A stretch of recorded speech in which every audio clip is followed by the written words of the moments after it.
In the middle of the night, Douglas woke up abruptly with a strong feeling of hunger.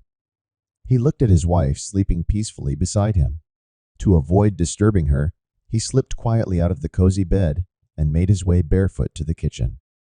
Douglas opened the refrigerator with a sense of longing and hope, but found only a lonely sausage in an empty milk bottle. He pondered for a long time, not taking his eyes off the sausage and fighting the temptation to eat it. But rationality prevailed, and he realized that if he ate it, his beloved Deborah would be left without breakfast in the morning. So he took a sip of milk and wiped his mouth before returning to his wife. Although Douglas's stomach longed for satiety, the lack of food in the house caused him to fall asleep again only in the morning, and he tossed and turned restlessly until morning, unwittingly disturbing his beautiful young wife. He awoke to Deborah banging pots in the kitchen. Douglas hurried over there with hopeful eyes, but found his wife cooking pasta, its delicious aroma wafting through the apartment.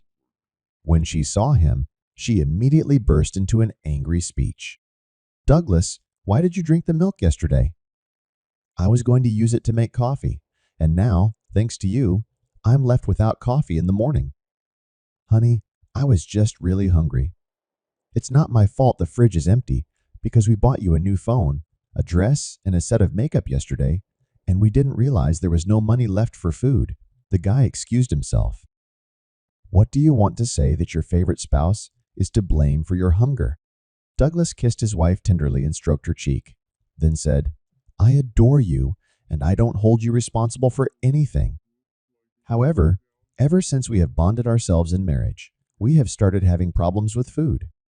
I feel like we are mismanaging our family budget. We need to rethink our spending." My wife was thrilled and bouncing with joy, and I wanted to discuss this with you, dear, but didn't know how to broach the subject. You beat me to it. "I think we're spending too much on you. We bought you some awesome pants on sale last month, and we don't have any money left for groceries. We have to cut back on unnecessary spending." "Yes, we have to cut back," Douglas muttered. Until now, he hadn't realized that he was the reason for the empty refrigerator.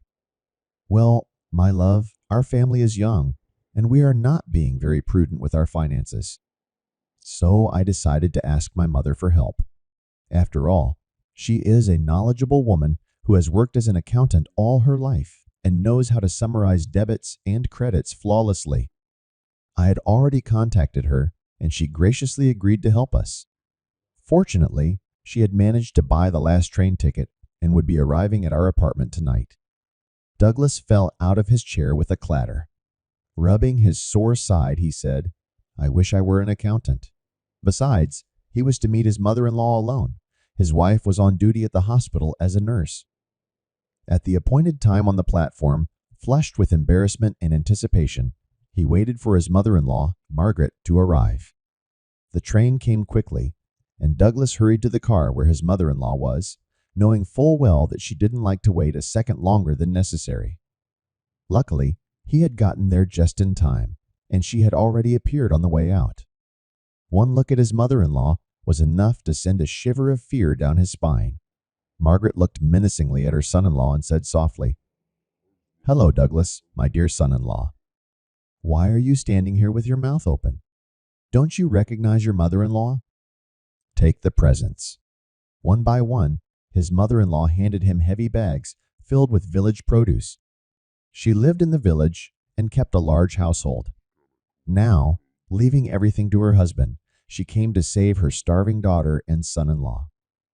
Loaded like a camel, Douglas could hardly move his legs as he followed his mother-in-law, who walked with a brisk and carefree step, confidently carrying her light load. From time to time, she stopped to wait for him. They reached home, though not very quickly.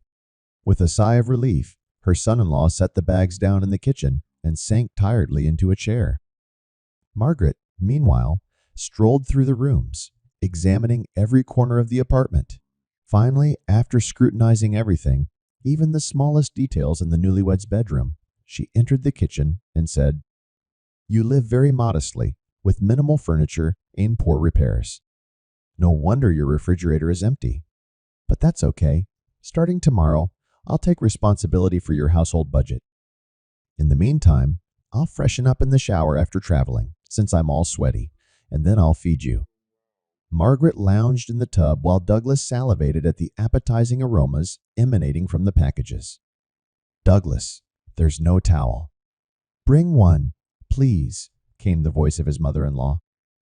Feeling a rush of embarrassment and regret for not being more prepared, he quickly opened the bathroom door and held out a towel to her.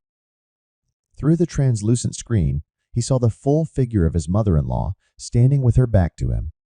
It was the first time he had seen her like this, and he was shocked by her appearance. At that moment, he couldn't help but think how much he wished his wife Deborah looked like her. He had always been attracted to women with a moderate build. When Margaret picked up the towel and turned toward him briefly, Douglas couldn't help but appreciate her beauty. Trying to push the inappropriate thoughts away, he stepped out of the tub and tried to distract himself with the television, but to no avail. Soon his mother-in-law entered the room in a short, light robe. In a few seconds, she gracefully sat down in a chair, crossing her legs. Victor couldn't help himself and looked at her intently. "There's nothing like the feeling after a shower," his mother-in-law said, leaning back in the chair with a satisfied look. "Well, enough sitting around doing nothing. Let's go feed my favorite son-in-law." Rising from her seat and swaying her hips, she headed for the kitchen, where she began fussing with pots and plates. Soon she called her son-in-law to join her for dinner. The table was decorated with many delicious country dishes, and Douglas ate heartily. It had been a long time since he had enjoyed such a delicious meal. His mother-in-law had made quite an effort. While he ate, she'd changed into short shorts and a t-shirt with nothing else on underneath.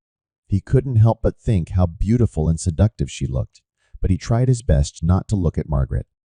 He realized that his manhood might be tempted by such seductive images, and if his mother-in-law noticed, it could lead to a scandal.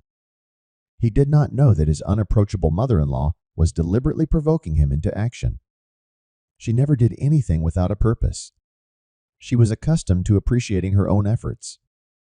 Even though she was an ordinary accountant, she wasn't going to help her own daughter for free. Margaret had a unique plan to seduce her son-in-law. It might seem outrageous, but she considered it a fair exchange for her help, considering that the poor family had no other way to thank her. The fact was that Margaret's husband had long been unable to give her pleasure in bed due to his age and health problems. Meanwhile, Margaret herself was a passionate and desirable woman, hungry for love and affection. She could not bring herself to have intercourse with the men in the village for fear of the disgrace it would bring upon her. So she decided to charge such an unconventional price for her services that no one would ever know about their secret liaison. Noticing the perplexed yet lustful look in her son-in-law's eyes, Margaret realized it was time to act. "Douglas," she said, "bring me a pen and paper. Let's count your expenses, remove what is unnecessary, and reallocate what is not needed. That way, you and your family can live decently, since you have nothing in the refrigerator but milk." Leaning over the table, deliberately exposing her charms through the open slit of her t-shirt, Margaret diligently recorded the income and expenses of the young family. She had, of course, immediately recognized where all the funds were being spent, but she preferred not to reveal her knowledge. The time was not yet right. Douglas sat on the brink, very close to a tantalizing and even more forbidden temptation. Yet he was powerless to do anything about it. The young man glanced at his mother-in-law, who was diligently calculating and writing everything down. Margaret's voice interrupted Douglas's illicit reverie. She noticed his fixed gaze. "Come on, son-in-law. Your mother-in-law is here to help you with everything," she exclaimed, taking the lad's hand. She took the lad's hand and pressed it to her breast. Douglas trembled with delight at the sight of the happiness that opened to him. What could be sweeter than touching the forbidden, kneading, and caressing it without restraint? Throughout the night, his mother-in-law admonished his son-in-law about the importance of conserving energy as one of the main ways to save money, as it allowed him to enjoy life more without feeling hungry. Given his insatiable appetite, the beloved mother-in-law was always ready to come to the rescue. In the mornings, she gave detailed recommendations for optimizing the family budget, which upset the daughter, but brought great joy to the son-in-law, who no longer had to suffer from hunger, because Deborah could not help but follow the instructions of a wise mother. Being a responsible young man, Douglas became a frequent visitor to his mother-in-law's house, as it was crucial for him to find a well-paid job. Margaret was a generous person and never forgot to reward generously for services rendered.